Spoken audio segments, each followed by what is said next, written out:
تعالي اقولك ازاي تعملي ريجيم وتخسي يا بطايه يا قطه يا صغننه انتي من غير ما تحسي.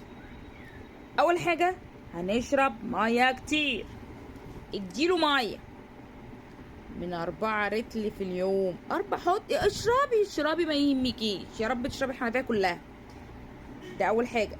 تاني حاجه مش هقولك ناكل اكل صحي، لا نقلل الكميات، ناخد كميات مش كبيره على 5 وجبات. لا 5 عدي بقى، يعني مثلا انت بتاكلي 3 مرات في اليوم، لا خليهم 6 مرات، خليهم 9 مرات، صغنن صغنن صغنن لحد كده فله في البلاطه.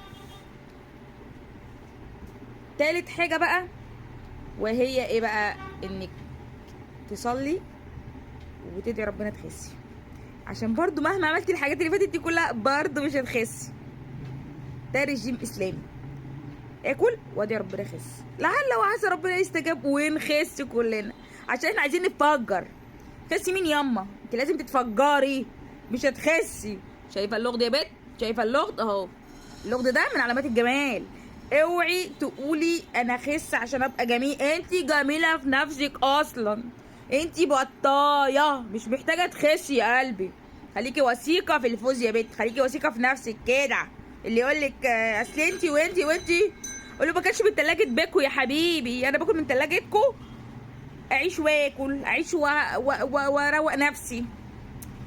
خس يا بت انت وهي يا بت، انا خس قال يلا يا بطايه.